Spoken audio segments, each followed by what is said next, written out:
The music and the performance and the fashion are one.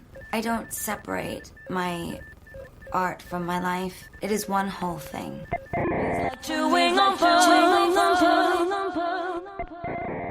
Hi, Tom. Hi, Patrick. I'm Patrick. And I'm Tom. And this is Chewing on Pearls, the show where we dissect and decipher Lady Gaga's chameleonic career and its impact, one pearl at a time. So we're back. I stole your line. Yeah, you did. I like it. You organized this. It was a coup. Yes, yeah. We're back with another installment of Chewed, the series where we talk through previous Gaga performances where she chewed.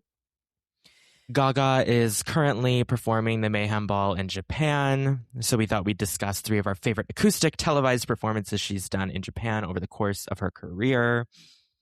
Very exciting stuff. Yeah. Yeah. So, Tsukiri is a Japanese television show broadcasting every weekday morning on Nippon TV since April 2006. The show has become a popular stop for international music artists during promotional visits to Japan. Gaga has made it a tradition to appear on the program every time she visits Japan. I wonder if we're going to get a new Tsukiri episode. I know. I feel like it's coming. Just for full disclosure, we are recording this before Gaga's actually in Japan. So a little behind the scenes. A little behind the scenes of Chewing on Pearls. But that would be very exciting because we'll get into it. But the performances she does on this program are incredible. Lady Gaga has expressed an affinity for Japan throughout her career, citing the, quote, kindness, strength, and love she feels from her Japanese fans as an inspiration. She's visited Japan to promote all of her pop studio albums, falling in love with the culture during her initial visit in 2009. She has her famous Tokyo Love tattoo inked by photographer Nobuyashi Araki on her left shoulder. Pardon my pronunciation. They collaborated on a project during her August 2009 visit. After the March 2011 tsunami in Japan, Gaga led a fundraising campaign selling We Love Japan rubber prayer bracelets to aid those affected by the disaster. The bracelet is prominently featured in Gaga's cover story for V Magazine's 71st issue. More on that later. Yeah, I don't know. There definitely is an episode about her V magazine writing that is on our podcast that came out recently. So if you haven't heard it, if you haven't heard it, listen to it. In 2015, Gaga became the face of Japanese cosmetics brand Shiseido, appearing in advertisements shot by Ellen von Unworth. And she most recently visited Japan on vacation with Michael in November of 2024. I remember, that's the thing about Gaga in Japan. Like, even when she's not doing anything professionally there, but she's just there, people are like, what's happening? Gaga's in Japan. Yeah. Like, there's such a specific and special connection that she has to her time there that even when she's on vacation, people were like flipping out in November of 2024 about her visit there. And we will say there's so much to talk about with Gaga in Japan, and this is just, we're focusing on these 3 performances, but she's worked with incredible artists and designers and been on other Japanese television shows and done a lot of really cool stuff in Japan. It's obvious it's a place she really cares about and a place where she feels the adoration is reciprocal. Yeah, I feel like covering her relationship to Japan and its culture and its fans and its little monsters and stuff, like, to do that in an episode would be so like reductive and weird to be like, hey, here's our Japan episode. Right. Like, this is something that will be like chipped away at, I feel like, over time. And I feel like we have touched on it in the past as well, but this is a little bit more focused because of her touring there currently. Yeah. And what I do love about this episode is we have done these chewed chats about her performances. This time we're talking about 3 different performances. And I feel like you and I each like brought one of them to the table. And then the third, which is I think the first one that we're going to talk about, is kind of, I feel like a lot of people haven't seen it. So let's get into it. Yeah. You want to introduce her? Yes, I would love to. So the first performance that we're talking about is Gaga's acoustic rendition of Poker Face. This was shot in Tokyo on August 5th in 2009. This is actually Gaga's second appearance on the show. She was featured in a June 2009 episode in which she appeared as a Hello Kitty-clad Lolita to pay homage to Japan's Lolita subculture. Iconic. Really sweet, yeah. Yeah. So she is performing at the piano, and she's wearing a vintage blazer and skirt set by Terry Mugler. She has a custom animal behavior elephant hairpiece by Shinjin Kanoshi Naganata and Asami Namido and John Galliano platform wedges. Again, apologies. We do not speak Japanese, Yeah. but we kind of be like, ow! Yeah, we can if you like. Yes, we we're can going to try our best. We're going to try our best. Yeah. Yeah, if you haven't seen this headpiece, it's incredible. And she wears it like a couple times while she's like in Japan. Yeah. We're going to link all three of these performances that we're going to talk about in the description of the podcast. And of course, there will be clips on our Instagram. But Gaga performs Poker Face with a brunette elephant hairpiece on her head. On her lavender blonde tresses. Yeah. What I love about, like, let's just talk about the look. The look is great. It's a thing in and of itself. I think it's so funny how like disjointed it is. Right. like and the angle she's being shot from when she appears, she's just kind of like slumped at the piano bench, and the camera's like pointing down at her, and she's like, "Hey, so happy to be back." Yeah, she's like, shout out to Kitty. This is Poker Face. Yeah, and she's wearing a gray suit and an elephant hairpiece, and it's just, and the glam, like she's so tanned and bronzed, and it's that era where like her lip color and her skin color are the same. She just concealer has like a lips, shimmery eye on, but no giant lash. Like she's kind of at this point like moving away from that. Like, she looks beautiful, and it is this like classic young Gaga affect and that's look. And that's the perfect way to start the performance, because she does her like classical piano intro that like she did for every single like performance ever. And it's used in the what was that? I think it's for like Days, where she's like, "I believe in a glamorous life." That like video. It's like her like little prelude that she does before she gets like a little jazzy with it. I know it's like a I think it's most notably done in her famous like paparazzi Viva La Vida radio performance, where she really like plays the piece, but here she's kind of like just like playing like the going up the scales of the chords like or whatever, speed running it. And by the end it's kind of, well, let's just get into it, because it changes a lot. The reason why this performance we had to talk about it is A, it's like the first one on Tsukiri, but B, this is like the blueprint for every Poker Face ad lib ever. She tries them all. Yes, that is such a good way of putting it. Absolutely. Just every little like every Gaga-ism when she sings Poker Face is in this performance. Absolutely. It's crazy.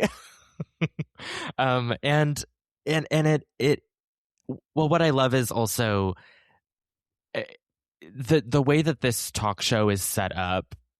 I guess it's somewhat different than like what we're used to in the United States or like Western talk shows, where maybe the staging for the musical guest is a little bit more separate. So the hosts, there are like several hosts on, it's a morning show.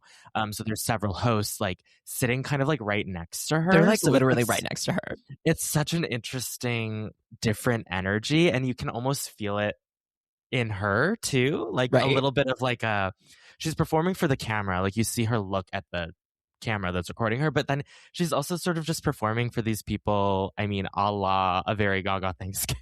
That are like 20 sitting from her, right next to her, essentially. Like a formal like newscaster desk. Like yes, and it is just, it's fun. But yeah, she belts it. And you're right that it has all of her like ad libs, but it also has all of the classic, like what you think of when you think of young Gaga voice, which there's like kind of a raspiness to it and a bit of like a forced nature to some of her expressions vocally that is very theater. And what I love about some of the runs here is like now they're like butter, but right. at the time it's like it's like okay, yes, okay, girl, that's exactly it. Wow. And it's like okay, okay. She's workshopping. And the way that it goes, I mean, it's beautiful. Like, I love it. It touches me. Like, it touches me to see young Gaga like this, right? Yeah, totally. But there is, like, still humor in it, just, like, knowing her trajectory from that point. And just the fact that this goes from, like, her doing this, like, pseudo-classical, kind of, like, you know, bastardized classical intro into sort of, like, rock pop into jazz into like swanky ragtime. Jazz. Yes. It's like fully ragtime at the end. It's like and she's like snapping on the mic. And it's like the outro to Blueberry Kisses, right? Yes, exactly. Yes. It's like she bookends it with the two, like, okay, if I sit down on the piano, these are my two, I'm gonna whip them out and be like, I play the piano, bitch. Yeah, exactly. It's just like her stopping to just snap on the mic is so it's bizarre. And she's like at once yes, she's at once like 14 in this clip and like 75. You know what I mean? Like you can walk into like Davenport's piano bar and like this would be her. Yeah, totally.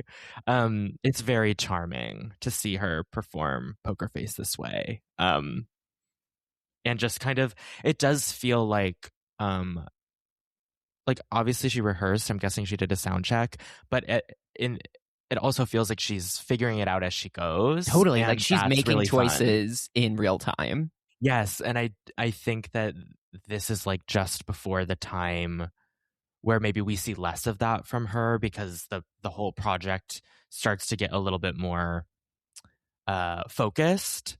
And here she's still kind of figuring out who she is when she's not doing like Gaga pop show. You know what I mean? Right. Now Which Gaga at this time, piano, Gaga pop show was like Gaga and three dancers, you know? Like right, exactly. Yeah. It's interesting. Yeah, like just who her identity as an artist is when she's just her and a piano, which is honestly what like brings some people out to her shows now, which is crazy, but she's still figuring it out here. And that's fun. It's so fun. Sweet. Yeah. And to some people, I feel like this performance is like quote quote lost media. Like totally. Yeah.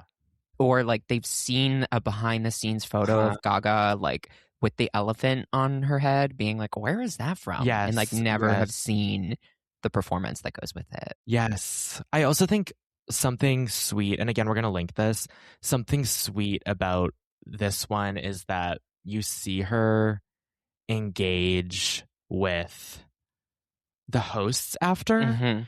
And at this point in her career, like she had been so like brazenly confident and like just like on it. Right. And here she's a little bit of a fish out of water. Like you can tell she's like a little overwhelmed by having like a translator whispering to her while people are speaking, and then she's speaking and someone is speaking while she's speaking. Right. Yes. And she like looks like she looks so like young and sort of like bewildered. And I don't know, it's sweet to see her before she like had more experience navigating that. Right. But you can also tell that she's like, I fucking love this. Yeah, like she's living. She's living. She's like, oh, yeah. I don't. It's almost like it's lost media. It's also just like you could put like I don't know. It's bizarre because it also like zooms in on her face while she's like processing what's going on, and she's just kind of like looking around.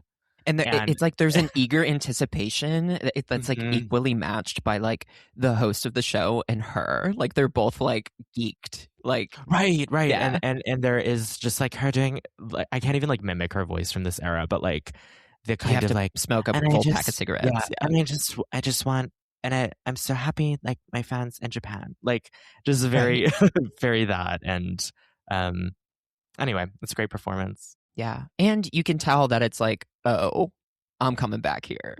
She's already back. Like, she did the little Alita thing, and then she came and performed. And it's like, Right. you can tell she's like, oh, this is my show. It's the beginning Yeah. of a relationship. Yeah. Yeah. So perhaps the most famous or known of the three performances that we're talking about was Gaga's visit to Tokyo in November of 2013. She appears on Tsukiri again. This aired in December, but she was there in November and she performed Applause. Yeah, it was like shortly after our pop, like, yeah, right? Like, it came out and she was in Japan. Yeah. Yeah, but at this point, I think Applause had been out for a minute. So she is wearing a trash bag romper by Bikala, custom red hair pieces by Freddie, of course, Tom Ford sunglasses, and of course her Pleaser Beyond patent lace-up boots. And iconically, this performance features 4 quote-unquote Gaga dolls. Yeah. The world's first life-size human-shaped listening station. Exactly. So interpret that how you will. Right. It's still unclear to this day, like, what exactly that means, because the next like qualifying descriptor is like, the bone structure of the Gaga doll allows you to hear her message. I know. I know. It's a little uncanny. I'm like, is it just that the like you could like plug headphones into the Gaga doll and hear through its ears or something, because the ears are shaped like real ears? I don't know. Or like you like touch it and it plays music. Yeah, like the vibrations hit you. I don't know. But the dolls were created by Design Collective, Party Inc., and doll maker Orient Industry. They are a little uncanny valley.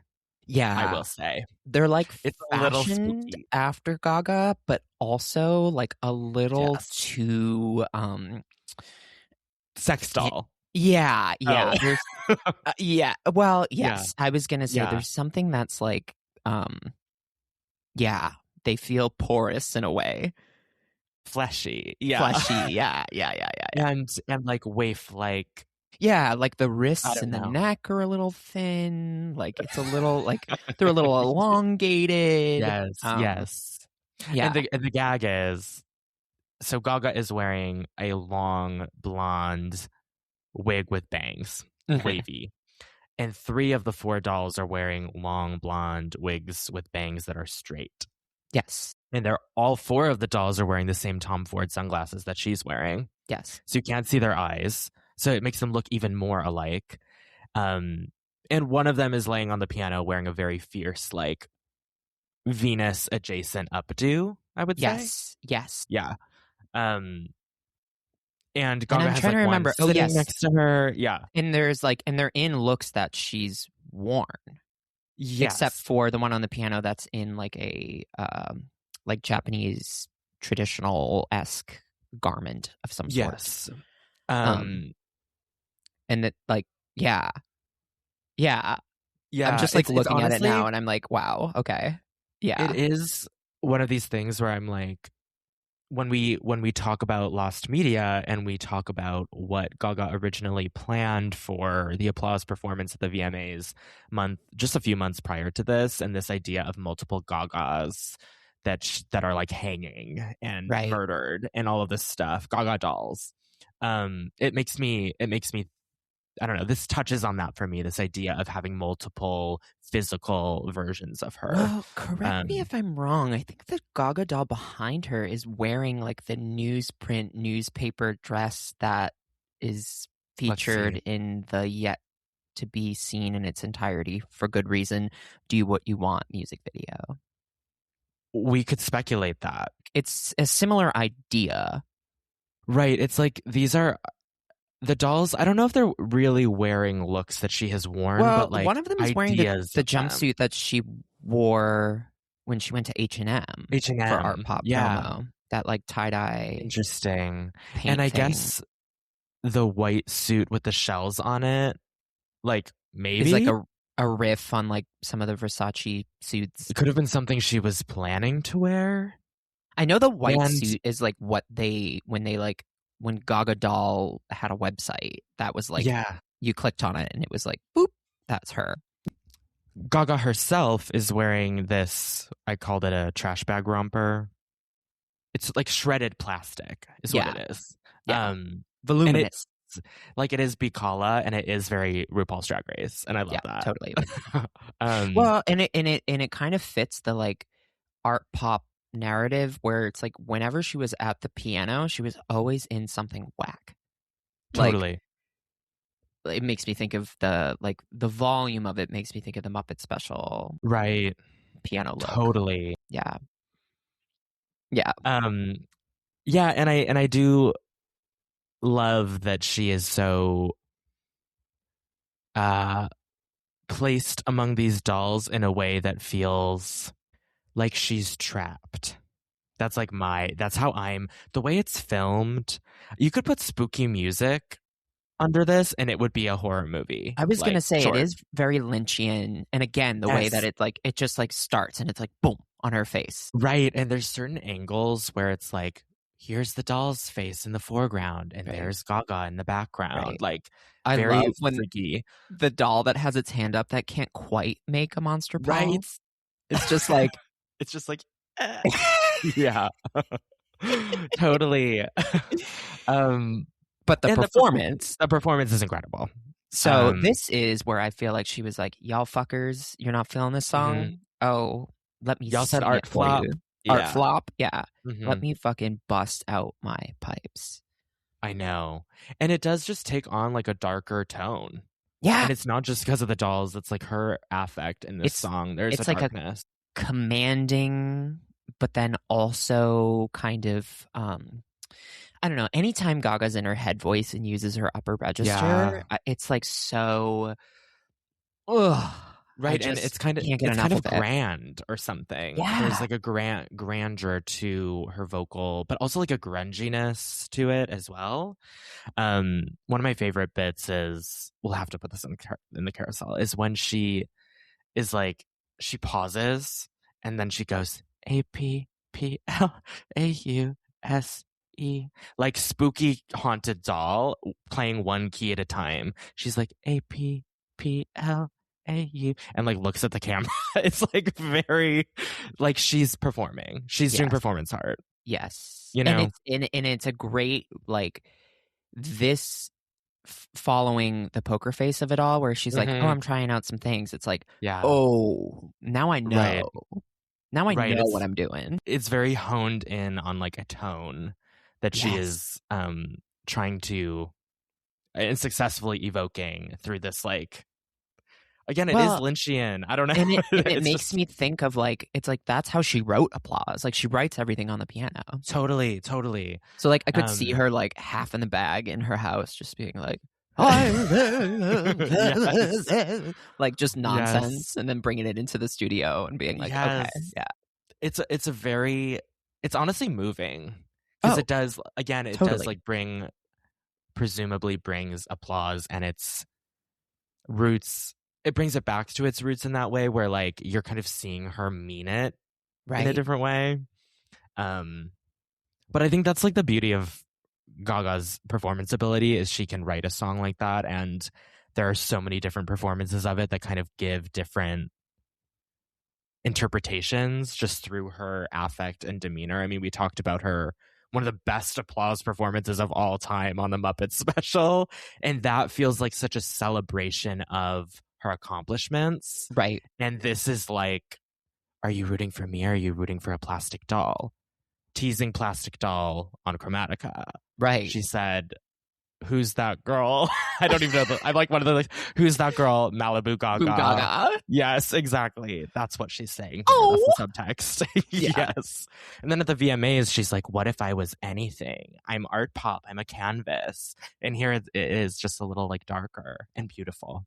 It's so beautiful. And I love when she's like really in it, the little mouth things she does when she's singing. She does this thing. Yes. Yeah. And when she's articulating the like APPL.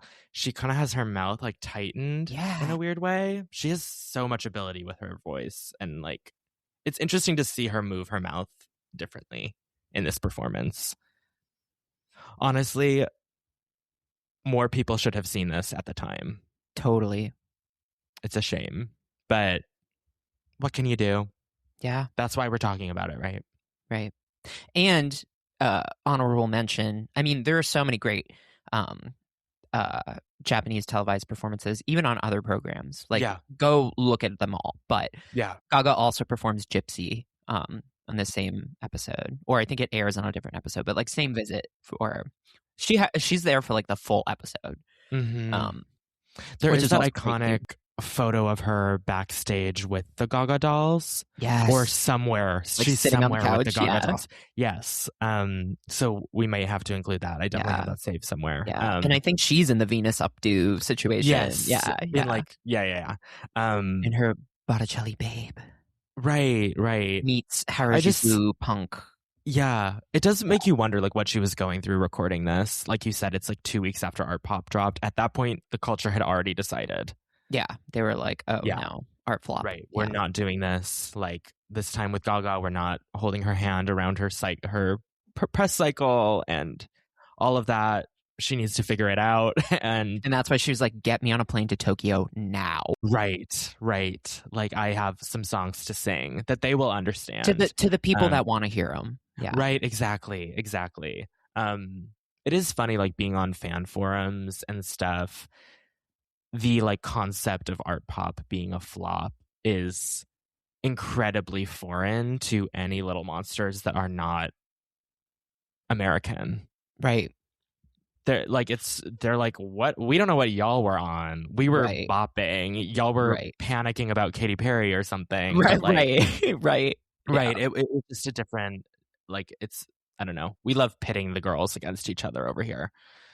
Yeah. All right.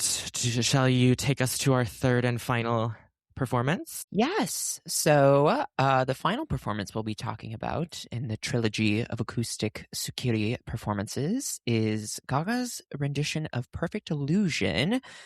This was November 2016. She's wearing a cloak by Milo Maria, jewelry by Tiffany & Co., Cassidy Pumps, and a hat by Gladys Tamez, icon of the Joanne era. Yeah. Felt like hats for days. I feel like we've said that name a lot. Yes. Gladys Tamez. Gladys, we know you're listening. I kind of want to work backwards on this one because this one I feel very strongly about. Yeah, no, you take it. There is a moment at the end of this performance. I mean, this is a very stripped back. There's no dolls. There's no elephant on the hair. Gaga is in her Joanne bag. She's really wearing a trench coat, essentially a powder blue trench coat. Yes, with a powder pink hat and a diamond cross. Very tight. The camera is very tight on her. The diamond cross is very fierce to me. I'm like, Christian girl. She's a regular girl. Yeah. Right. This is the era where she's like, actually, I'm not Catholic. I'm Christian. I'm just Christian. I'm just Christian. I'm omni-Christian. Yeah. The moment at the end of this performance where she takes her hat off. It sells it. That's like all of the theater that you need. Like her voice does a lot of heavy lifting in this, and we'll get into it. But she takes her hat off at the end, and then puts it back on, like almost like very soon after, and it reveals her hair in this kind of like very long extensions, pulled back, kind of dry. Sleek. Yeah, and it's in that moment that I'm like, I don't know. It's just, to me, this is the most theater of all of these performances in some ways. Because like, it's almost like she's more natural surrounded by dolls or like with an elephant on her head. And this is like, oh, you are performing that you can just do the straight and narrow and sit at the table and play and sing. Right. But yet again, we're getting this lead single of an album that people are feeling, you know, kind of conflicted about. Perfect Illusion, and she's doing the acoustic version, and it's sorrowful at first, and then it's angry. Yeah, it's like devastation to rage. Yes, and it is powerful. Yeah. Like she's feeling it. She Her like pipes are nuts it's on this one. cuckoo. It's insane. It almost like looks like it hurts. Yeah. Like she looks pained. I don't think that like obviously she's so trained, but like Well, but the also words are hurting her. think about her like her actual physical health around this time too. Like, Good point. yeah, I mean, there might be another reason why things are so pared back. Totally. Yeah. Yeah. There's she kind of like takes the first verse at like half pace. Yeah. And then by the time she's doing the second verse, it's more at the speed that we're familiar with, and there's a little bit more piano that she's sprinkling in. Totally. And her voice totally soars, like we're saying. But by the time she gets to that iconic key change, it's a little like you feel it. Like It's a like little a little unsettling. Yeah. Yeah, it's like it's a little like this girl could be screaming into a pillow right now. That's like how it Totally. feels. And it's very powerful to me. This might be my favorite perform. I'm gonna say top 3 performances from the Joanne era. I for me. love that she makes the word love multi-syllable. Love. Like, yeah. Yes. It wasn't yes. love. Yes. Yeah. It's like, And then oh. her so in the like official studio recording of Perfect Illusion, there's this her doing that like a like battle cry mourning siren like wailing. Yeah. wail in this stunning. No notes. Yeah. I'm like, I want that version on my iPod. You know what I mean? Yeah. When I watch this performance, I think Taylor Kinney, go kick rocks. Right. Mm-hmm. Yeah. Even though she's like, it's not about a relationship. It's about social Right. media and how Right. the pictures that we look at aren't real. I'm like, I'm like, okay. does it sound like she's singing about social media here? Right. Yeah. Girl. It's a lot. But yeah, definitely check it out. I feel like watching these 3 performances in order is a journey. Yeah. In and of itself. There's a mini we've curated a mini arc of Gaga narrative here. That's very fun. Yeah, totally. Yeah. So, if and when Gaga hits Sakiri again, what do we think she's performing? Good question. Do you have a thought? I would love to hear another acoustic Perfect Celebrity moment. I was going to say the same thing. Yeah. I think we need that. We need that. And maybe it's just coming off of talking about like applause and Perfect Illusion. The like a little bit of agony there and anger. Yeah. But I could also see that. Abra just for shits and gigs, you know? Yeah. It's like, and Vanish acoustic Abra is fun. Yeah. I mean, we've still been talking about, you know, we were talking a lot about this more like earlier last year. Will Vanish Into You kind of have this full circle moment to kind of close out the era? This isn't a current events episode, but we know Gaga just did Mayhem Requiem. She's about to do the awards, the Grammys and everything, and finish out this tour. I could see them pushing it a little bit to be like, we're saying farewell to Mayhem. Here's the fan footage from all of these places of Gaga doing Vanish Into You, and then she vanishes to do her family stuff. Yeah. It would kind of be beautiful. Like, I want it to happen that way. Joke's on us when she rolls up and does a ragtime, Don't Call Tonight. Right. Joke's on us. Or Blade of Grass. Yeah. We haven't really gotten any Blade of Grass at all. Yeah, no. I have a feeling it'll be a highlight of Mayhem Requiem when we see it. Totally. Yeah. I think so too. Well, I guess that's our episode.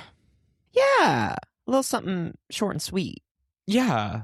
Thanks for listening. If you got to the end of this, again, check out these performances. You'll hear from us soon. And don't forget, an acoustic Japanese performance a day keeps the Gaga dolls away. Absolutely it does. As they hover over you and watch you sleep, for sure. Yes. Okay, well, All right, bye. bye.